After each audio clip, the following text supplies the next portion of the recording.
मधुवन हमारे पूर्वजों से सुरक्षित होता आया है। ये मधुवन विश्वकर्मा ने बनाया है और इसमें लगने वाले फल और रस ये बहुत दुर्लभ है। देवताओं को भी इसका फल और इसका रस नहीं मिलता। इसलिए यहाँ पर इतने पराक्रमी बांदरों को हम रखते हैं कि कोई इसमें घुस न जाए, क्योंकि कोई भी राक्षस इसमें घुसेगा और इसके रस को और फल को प्राप्त करेगा तो वो अपनी शक्ति का बहुत बड़ा संचय कर लेगा और हम बांदर यूं ही रह जाएंगे। लक्ष्मण, बहुतों के पास अपने अपने शस्त्र होते हैं।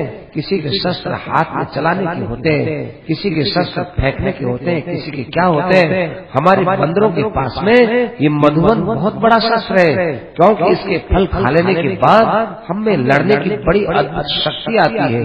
कोई विशेष अवसर पर ही इस मधुवन का उपयोग होता है और इसके लिए हमने श्रेष्ठ बानर दधिमुख को यहाँ रख रखा है।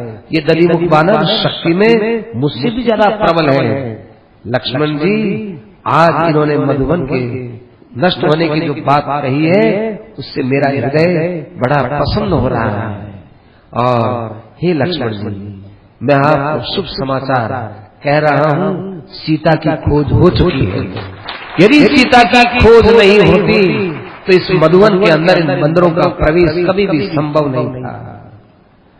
सुग्रीव जी ने कहा, हे मामा जी, जाओ, आप जो है बड़ी प्रसन्नता से वहां जाओ।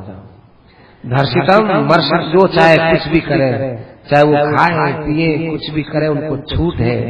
हनुमान आदि सारे बंदरों ने जो कार्य किया है उसके ऊपर आज आप क्षमा कर दो, मैं भी क्षमा करता हूँ, आप भी क्षमा कर दो।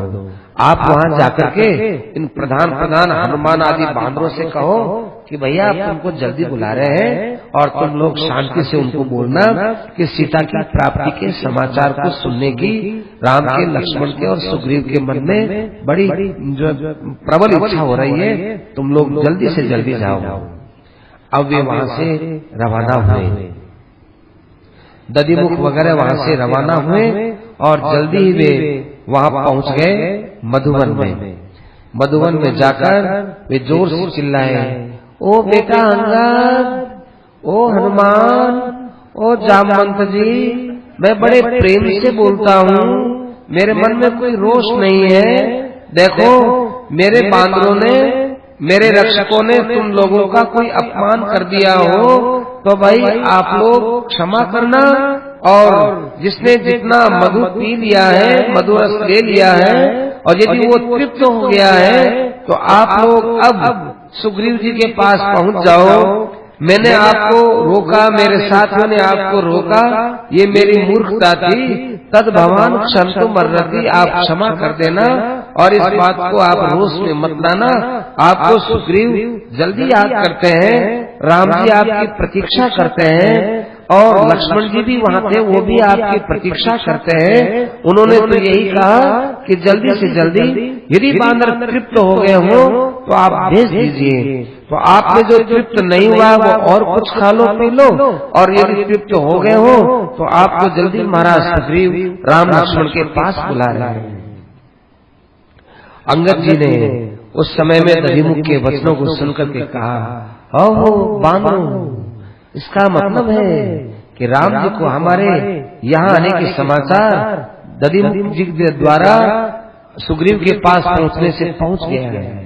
ये देखो दधिमुख कितने प्रसन्न दिखाई देते हैं, इसका मतलब कि सुग्रीव बड़े प्रसन्न हैं।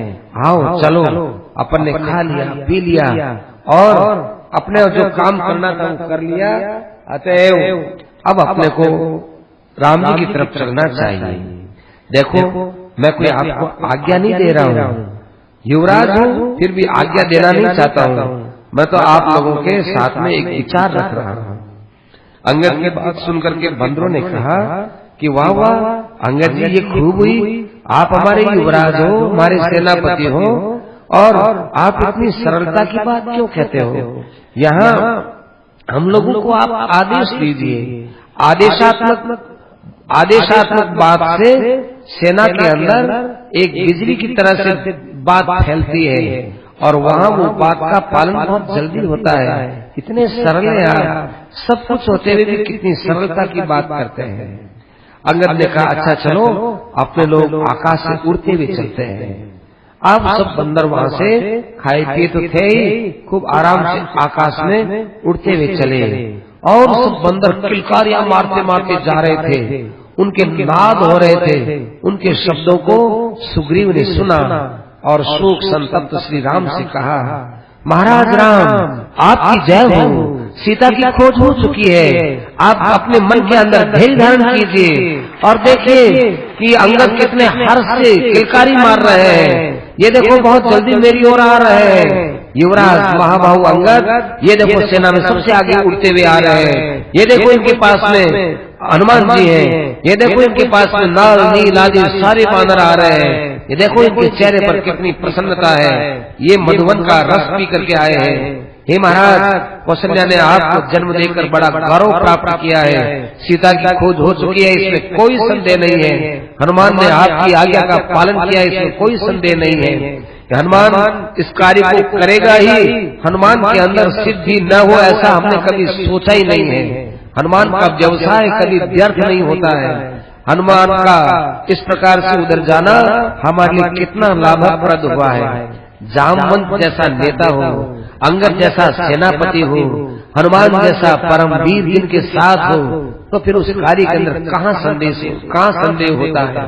अब आपको देखो हे राम, चिंता छोड़ देनी चाहिए। चिंता छोड़ करके और अब आपको आगे के विषय में क्या करना चाहिए वो सोचना है। मेरे मधुवन को नष्ट करने पर मैं बहुत प्रसन्न हुआ हूँ। ये देखो किलकारियों के शब्द से अपना काम हो गया है और किष्किंधा की तरफ ये आए हैं और ये देखो जैसे ये सिद्धि नीचे उतर रही हो ऐसा मालूम देता है। इस प्रकार से हनुमान जी महाराज की ओर, अंगद की ओर, दूसरे बांधवों की ओर, जामवंत जी की ओर दृष्टि जमाते हुए सुग्रीव जी किष्किंधा की ओर देख रहे हैं और उधर से बड़े वेग के साथ वो बानर सेना आ रही है और आते आते वो बानर सेना सीधी प्रश्रवण पर्वत पर आकर खड़ी हो जाती है और आते ही उस बानर सेना ने राम जी को प्रणाम किया, लक्ष्मण जी को प्रणाम किया, सुग्रीव जी को प्रणाम किया और उनमें हनुमान आगे आए। राम जी के चरणों में, सुग्रीव के चरणों में और लक्ष्मण जी के चरणों में प्रणाम किया। प्रणाम करते इतना ही कहा कि सीता जी के दर्शन हो चुके हैं। ये सुनते ही हनुमान जी की आंखों में आंसू आने लग गए। राम जी महाराज भी हर्ष से गदगद हो गए। गदगद होने के बाद राम जी महाराज ने सुग्रीव को अपने छाती से लगाया और कहा कि सुग्रीव, हमने तो बाली के लिए इतना प्रयत्न नहीं किया था। हम तो पास में जाकर बाली को मार के आए थे, लेकिन तुमने हमारे लिए कितना प्रयत्न किया है। बड़े प्रेम से राम जी ने सुग्रीव को अपने छाती से लगाया और राम जी महाराज बड़े सम्मान के साथ हनुमान जी को देख रहे हैं। वो प्रश्रवण पर्वत बड़ा सुंदर है और राम जी महाराज, लक्ष्मण, युवराज अंगद, सुग्रीव ये सब बैठ गए हैं। उस समय में हनुमान जी ने श्री राम जी से कहा, उस समय सब बंदरों ने, हनुमान जी ने नहीं सब बंदरों ने कहा, महाराज रावण के अंतपुर में राक्षसों से डरी हुई सीता के दर्शन हो चुके हैं। राम जी महाराज हंसे कि देखो इन सब बंदरों को, देखो ये बंदर कितने भोले हैं। काम तो हनुमान जी ने किया है, सब बंदर बता रहे हैं। राम जी बहुत प्रसन्न हुए। राम जी ने कहा, अच्छा बंदरों, वो सीता कहाँ है, कैसी है, हम जरा हमको बताओ तो, कहाँ है, कैसी है। तो बंदर हनुमान जी की तरफ देखने लगे कि आप बताओ भाई। तो जो है हनुमंतम प्रेरयंती, वो सब बंदर हनुमान जी की तरफ देखे। तब हनुमान जी ने हाथ जोड़ करके और राम जी को प्रणाम किया, सुग्रीव जी को प्रणाम किया और जिस दिशा में सीता जी थी उस दिशा को प्रणाम किया। प्रणाम करके कहा, महाराज मैंने समुद्र का लंघन किया, 100 योजन का ये समुद्र था। वहां जाकर मैंने लंकापुरी को देखा। लंका एक पर्वत के ऊपर है और रावण के अंतःपुर में मैंने सीता को देखा था और वो सीता राम राम इस प्रकार से आपका जाप कर रही है। सीता के पास में बहुत सी राक्षसियां, बहुत क्रूर राक्षसियां चारों तरफ से उसको घेरे हुए हैं, रावण के अंतःपुर में वो रहती है। एक जटा वाली, एक वेणी वाली सीता आपके लिए बड़ी चिंता कर रही है। पृथ्वी पर ही सोना, कभी नहाना नहीं, कभी भोजन करना नहीं, शोक के अंदर डूबे रहना, ये सीता जी की दिनचर्या बन चुकी है। सीता जी के पास जब मैंने आपके इक्ष्वाकु वंश के विस्तार की बात कही और यहाँ मैंने आपके विषय में कुछ कथा कही, तब उसको ऐसा आश्वासन मिला और ऐसी चेहरे के ऊपर प्रसन्नता छाई कि जैसे कोई मुरझाई हुई लता को जल मिल जाए और कोई आश्रय मिल जाए। फिर उस देवी ने मेरे से बातचीत की। बातचीत करने के बाद उस देवी को मैंने आपका ये अभिज्ञान दिया, अंगूठी दी। अंगूठी देने के बाद फिर सीता जी ने भी मुझे एक अभिज्ञान दिया है, एक मणि दी है और मणि देकर के साथ में एक घटना भी बताई है। कोई कौवे वाली कोई घटना हुई थी। राम जी ने कहा तुम कहते जाओ, वो कौवे वाली घटना कही थी। राम जी महाराज सुनकर के बड़े प्रसन्न हुए और कहा कि हे वायुपुत्र, तुम राम को जाकर बोलना कि मैंने सीता को देख लिया है और उनको ये मणि दे देना और सुग्रीव को भी सुनाते हुए कहना कि ये मेरी मणि है और ये सीता के यहाँ से मैं लाई हूँ और मैन शिला का जो तिलक है उसकी भी याद दिला देना। तो कल बताया ही था, वो तिलक था वो माथे पर लगा हुआ मिट गया था, फिर राम जी ने उसको और ढंग से लगाया था। ये बात सीता जी ने कही थी। तो कहा कि उसकी भी याद दिलाते हुए बोलना और कहना कि ये आप सागर को कैसे पार करेंगे और कैसे आप लंका में आएंगे, किस प्रकार से मेरा उद्धार होगा, इसका तो अब आप ही जाने। मैं तो अब 2 महीने के अंदर मरने वाली हूँ। 2 महीने में राक्षस लोग मुझे मार देंगे। उसके बाद फिर विलंब करने से, फिर यहाँ आने से मुझे तो कोई लाभ मिलने वाला है नहीं। आप जल्दी से जल्दी आइए, एक तरफ जल का सागर आप पार कीजिए और दूसरी तरफ मुझे शोक सागर से निकाल दीजिए, उबार दीजिए। इस प्रकार से कह करके हनुमान जी महाराज ने वो मणि थी वो राम जी को दे दी। राम जी महाराज मणि को लिए और राम जी महाराज प्रेम में डूब गए। लक्ष्मण के साथ राम जी महाराज को बड़ा विलाप हुआ और बार बार राम जी महाराज अपने नेत्रों को पूछ करके और सुग्रीव को कहते हैं, देखो सुग्रीव, जिस प्रकार एक बछड़े को देख करके गाय का मन स्नेह में डूबता है, उसी प्रकार से इस मणि को देखकर मेरे मन में सीता के प्रति अपार स्नेह उमड़ रहा है। ये वो मणि है जिस मणि को एक बार इंद्र ने हमारे महाराज जनक जी के बहुत बड़े यज्ञ करने पर बड़ी प्रसन्नता से दिया था। ये वो मणि है कि जो मणि सागर से समुद्र मंथन के समय में निकली थी। वो मणि हमारे ससुर जी के पास आई थी।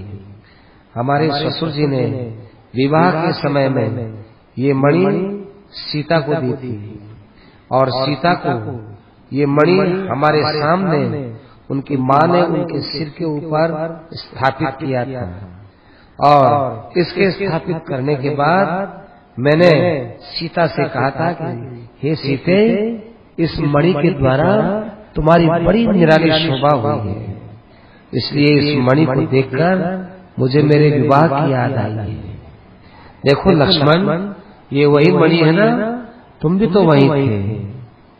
लक्ष्मण जी ने उस मणि को देखा और सीता के सिर पर धारण करने के कारण से लक्ष्मण जी ने उस मणि को प्रणाम किया और उसके बाद राम जी महाराज शोक में डूबते हुए कहने लगे, बंदरों, अब मुझे आप लंका में छोड़ आओ। आप मुझे बताओ कि सीता कहाँ है। आप लोगों के प्राण में संकट में डालना नहीं चाहता हूँ। अब आप मुझे जल्दी से जल्दी लंका में ले चलो। आवृतो वदनम तस्या न राजति सांप्रतम। अरे उसने मणि भेजकर मुझे ये बताया है कि मेरे पास जो कुछ सौंदर्य था, मेरे पास जो श्रेष्ठता थी, मेरे पास जो विशेषता है, वो सब आपको अर्पित है। हनुमान, सीता के बिना मैं नहीं रह सकता। सीता ने और क्या क्या समाचार कहे, जल्दी सुनाओ। हनुमान, जिस प्रकार से बीमार आदमी को जल्दी से जल्दी दवाई देनी चाहिए, उसी प्रकार से सीता के स्नेह में डूबे हुए मेरे हृदय को आप सीता के संदेश रूपी औषध के द्वारा जल्दी ही शुद्ध कर दो। हनुमान जी ने कहा कि महाराज, सीता ने मुझे कहा कि चित्रकूट पर वो जो वायस कथा थी, वो कह रही थी कि मैं राम जी के साथ में सोई हुई थी, उनके गोद के अंदर अपना सिर रख करके सोई हुई थी। उस समय में वो कौवा मुझे पहले तो देख रहा था, लेकिन जब मैं राम जी की गोद में सोई थी तब वो उधर फटका भी नहीं। और जब राम जी को नींद आने लगी तब मैं राम जी को अपने गोद में सुला करके और वहाँ राम जी की हवा कर रही थी। उस समय में वो कौवा आया और कौवा आकर के और मेरे छाती में चोंच लगाए, पंजे लगाए, तो उससे मेरे छाती से खून निकलने लगा। लेकिन मेरे प्राणनाथ की नींद न टूट जाए, इसलिए मैंने अपने छाती को यूं ढक लिया ताकि इसकी खून की बूंद इन पर न जाए। और ऐसे करते जब राम जी की नींद खुली तब उन्होंने मेरा एक घाव देखा। घाव देखते ही उन्होंने तिनका उठाया, तिनका उठाकर उसको ब्रह्मास्त्र बना करके और उस कौवे के पीछे छोड़ दिया। अब वो कौवा लोकांतर में घूमा, लेकिन कहीं उसको शरण नहीं मिली। अंत में उसको राम जी की शरण लेनी पड़ी। राम जी के पास आया, उन्होंने एक आंख उसकी जो है समाप्त करके ब्रह्मास्त्र की भी रक्षा कर दी और कौवे की भी रक्षा कर दी। वो नमस्कार करके चला गया। देखो हनुमान, एक कौवे को जो क्षमा नहीं कर सके, वो कौवा इंद्र का पुत्र था, उसको भी क्षमा नहीं कर सके। शस्त्र न वो करके भी एक तिनके को जिन्हें शस्त्र बनाया था, आज देखो वो राम मुझे क्यों नहीं प्राप्त करने के लिए उद्योग कर रहे हैं। मैं इस समय में बहुत संकट में हूँ। देवताओं को भी संकट में डाल देने वाले ये राम और लक्ष्मण मेरे कौन से पाप को देख करके मेरे से मुंह मोड़े हुए हैं कि वो मेरी सुध भी नहीं ले रहे हैं और वे मेरे लिए कुछ भी नहीं कर रहे हैं। देखो मैं क्या कर सकती हूँ, मैं यहाँ अकेले, मेरे पास कोई साधन भी तो नहीं है। सीता जी की ये वचन है महाराज। और फिर मैंने सीता जी को बहुत कुछ कहा। मैंने कहा कि माता जी आप चिंता मत करो, मैं सत्य की सौगंध खा के कहता हूँ, राम जी आपके शोक में डूबे हुए हैं, लक्ष्मण जी भी शोक में डूबे हुए हैं। उनको इस बात का ज्ञान नहीं है कि आप कहाँ हो और आप इस समय लंका में हो, इस बात का उनको ज्ञान नहीं है। जिस दिन इस बात का ज्ञान होगा उस दिन वे लंका को भस्म कर देंगे और आपको ले जाएंगे, इसमें कोई संदेह नहीं है। उसके बाद उन्होंने अपने बालों में से ये चूड़ामणि निकाली और चूड़ामणि निकाल करके उन्होंने मुझे दिया। मैं जाने के लिए तैयार हुई तो वो फूट फूट करके रोने लगी। मुझे कहने लगे कि हनुमान मैं यहाँ नहीं रह सकती, मैं राम के बिना नहीं रह सकती। तो फिर मेरे मन में आया ये बेचारी नहीं रह सकती तो इनको मैं ले चलूं। मैंने कहा कि सीता जी, माता जी आप मेरे पीठ पर बैठ जाओ, मैं आपको अभी राम जी के पास ले जाता हूँ। तो वो सीता बोली नहीं से धर्म है महाकापे, हे महावीर हनुमान ये धर्म नहीं है, मैं तुम्हारी पीठ पर जाऊं, इसमें न मेरा धर्म है न तुम्हारा धर्म है और न इसमें राम का भी कोई कल्याण, राम जी का भी कोई श्रेय होने वाला है, यश बढ़ने वाला, ऐसी बात भी मैं नहीं देखती हूँ।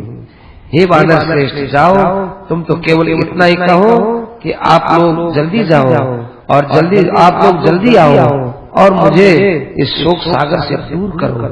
सुग्रीव जी से कहना, सुग्रीव जी अब आप अपने बंदरों की सहायता से आ जाओ और आकर के और आप राम जी जो दुख के अंदर डूबे हुए हैं और मैं भी दुख में डूबी हुई हूँ, हम दोनों का आप उद्धार करो। ये बात जब कही तो कई राक्षस कई राक्षस थे, वे चारों तरफ से उनको घेरे हुए थे, राक्षसियां घेरी हुई थी। और कहा कि देखो ये राक्षसियां मुझे बराबर डराती रहती हैं, इन राक्षसों के मेरे दर्शन करने के लिए तो कितने कितने रानियां, कितने बड़े बड़े लोग मुझे देख नहीं सकते थे, आज मैं राक्षसों से डराई जाती हूँ। देखो कैसा मुझे दिन आया है, परंतु ये दिन आए तो देखने पड़ेंगे। लेकिन महावीर हनुमान, जाओ तुम्हारा कल्याण हो, तुम्हारा मार्ग प्रशस्त हो, इस प्रकार से मुझे आशीर्वाद दिया। और उसके बाद मैंने उनको प्रणाम किया, उनका कुशलक्षेम पूछा, और फिर मैंने कहा कि और मुझे क्या कहना चाहिए। तब उन्होंने एक ही बात कही कि आज तुम यहाँ ठहर जाओ, कल तुम यहाँ से चले जाना, क्योंकि आज तुम आए हो, थोड़ी देर मिले हो, मुझे कितने दिनों का दुख है वो थोड़ी देर के मिलन में मैं कैसे दबा सकती हूँ। आप कई देर रहो, एक दिन तो कम से कम रहो, बात करो, तो मेरे कई दिनों का दुख दूर हो जाए। प्राणानाम अभी संदेह हो ममस्यान नात्र संशय, और कहा कि देखो अब मुझे प्राणों का संशय पड़ गया है, मेरे प्राण क्या पता कब तक रहेंगे। हनुमान, तुम वायु और वैनते गरुड़ तीन ही तो सागर को पार कर सकते हो, और कौन सागर को पार कर सकता है। सागर को पार करना बड़ा मुश्किल है। इस सागर के पार की वो बड़ी चिंता कर रही थी, और चिंता करते हुए कहा कि राम यहाँ लंका में सागर को पार करके कैसे आएंगे, उनकी सेना कैसे आएगी। और वे विचार करने लगे कि उनके आए बिना मेरा इस प्रकार से उद्धार भी कैसे होगा। मैंने कहा कि देवी, आप मेरे विषय में तो निश्चिंत होना कि मैं सागर को पार कर सकता हूँ, क्यों नहीं, तुम तो आए ही हो ना। तो मैं जैसे आया हूँ, ऐसे सुग्रीव के पास मेरे समान और मेरे से बढ़कर करोड़ों करोड़ों बानर हैं, बानरों की कोई संख्या नहीं है। मैं उनका एक सेवक हूँ। सेवक वो होता है जो छोटा सा काम करने वाला होता है, छोटा मोटा काम, इधर की वस्तु उधर रख दे, उधर की वस्तु उधर रख दे, जिसमें कोई अकल भी नहीं होती और जिसमें कोई ज्यादा जो है बल भी नहीं होता, छोटा सा काम उसको सुपुर्द कर दिया जाता है। मैं तो छोटा काम करने वाला हूँ, क्योंकि दूध बना तो बहुत छोटे आदमी का काम होता है। एक छलांग से लांघने वाले कितने ही हैं। और जहाँ तक यदि आपको राम और लक्ष्मण कैसे पार करें तो मेरी पीठ पर बैठ के पार हो जाएंगे। इसलिए आप कोई चिंता मत करो, आप थोड़े दिनों में राम लक्ष्मण सुग्रीव और उनकी सेना को लंका के दरवाजे पर किलकारियां मारते सुनोगे। और ये राक्षस लोग मर गए, हमको इन बांदरों ने मार दिया, हम रावण के पाप के कारण से मर गए, ऐसी ऐसी आप आवाज सुनते रहोगी और आपका तो दुख दूर हो जाएगा, इसमें संदेह की बात नहीं है। हनुमान जी की बात सुन करके राम जी महाराज के मन में अपार प्रसन्नता हुई, और राम जी महाराज फिर कहने लगे, हे हनुमान, तुमने बड़ा परिश्रम किया, तुमने इस संसार में बड़ा दुर्लभ कार्य किया है। मैं मन से भी ये बात सोच नहीं सकता था, इतने बड़े समुद्र को तुम छलांग लगा के पार हो गए। सीता का ये कहना तो बिल्कुल सही है कि तुम तीन के अलावा कोई इसको पार नहीं कर सकते। लंका वास्तव में ऐसी जगह पर बनी हुई है जहाँ कोई हर व्यक्ति जा नहीं सकता है, हर प्राणी जा नहीं सकता है। अब सोचो तो सही, इन राक्षसों से द्वारा रक्षित लंका में अपने लोग कैसे जा सकते हैं। हनुमान के समान कौन ऐसा बल पराक्रम से संपन्न हो सकता है। हनुमान, तुमने तो सुग्रीव का बहुत ही विलक्षण कार्य किया है, सुग्रीव के आदेश का पालन तुमने बहुत ही श्रेष्ठ ढंग से किया है। देखो भृत के वो अभी तक देखो लंका के जलाने की बात राम जी के सामने कही नहीं है। लंका के जलाने की बात किसी बंदर ने कोई राम जी के सामने कही नहीं है। राम जी बोलते हैं कि देखो श्रेष्ठ भृत्य वो होता है कि जो अपने स्वामी के कार्य को कर देता है, और स्वामी के कार्य को करने के बाद उसका सहकारी भी कर देता है, दूसरा काम भी साथ में कर देता है, बिना कहे कर देता है, बिना कहे करता है, अनुराग पूर्वक करता है। वो उत्तम से उत्तम सेवक होता है। मध्यम सेवक वो होता है जो कह दिया वो काम कर दिया, बस इसके अलावा हम कुछ नहीं करते। वो होता है मध्यम प्रकार का सेवक।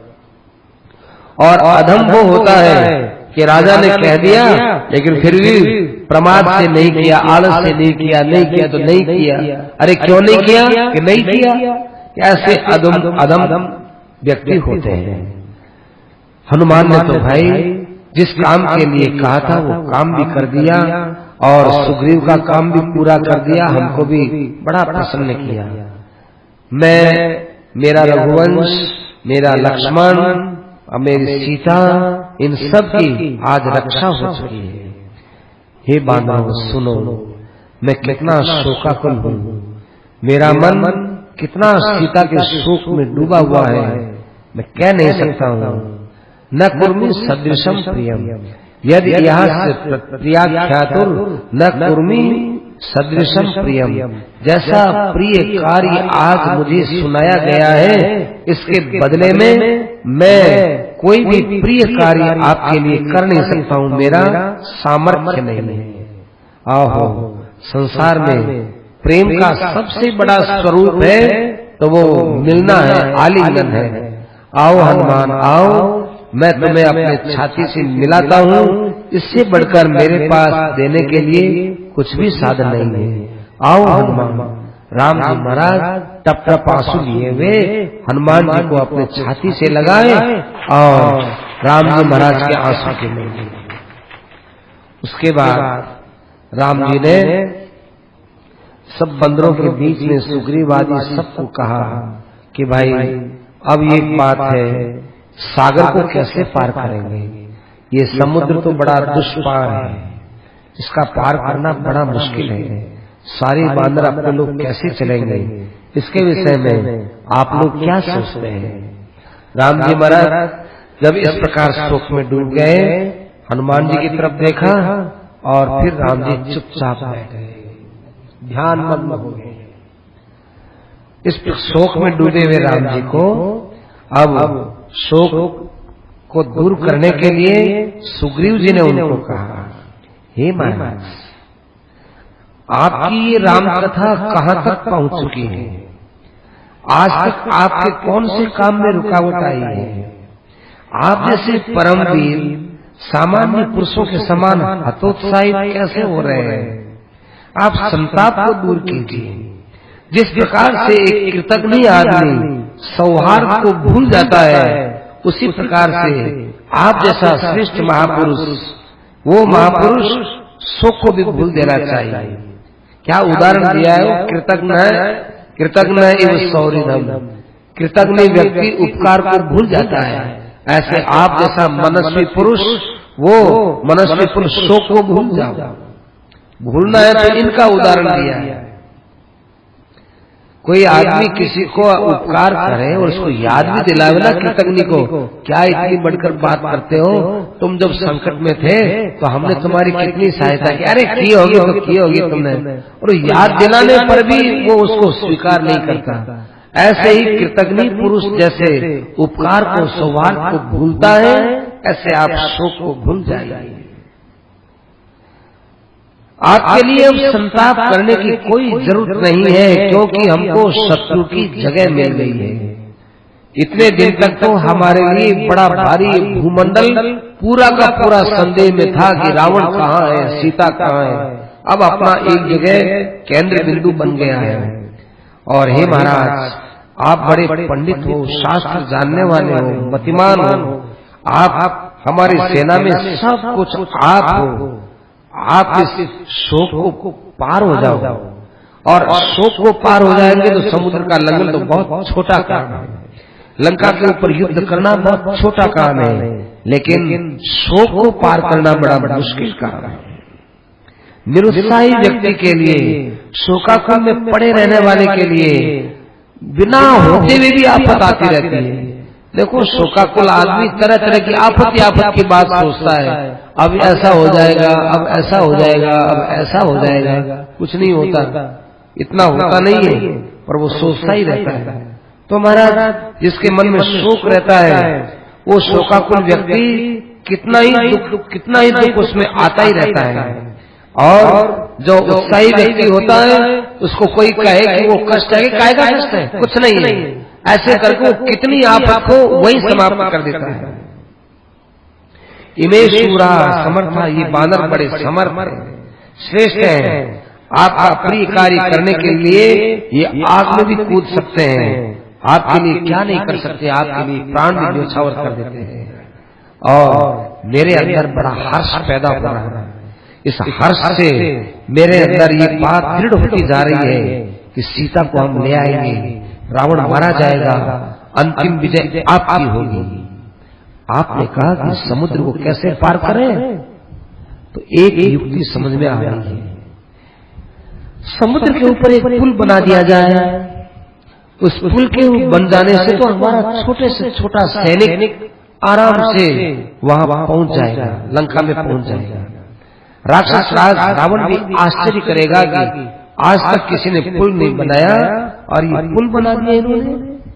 दृष्ट्वा ताम पुरीम लंकाम त्रिकूट शिखरे स्थिताम हतं च रावणम युद्धे दर्शनार्थ अवधारय।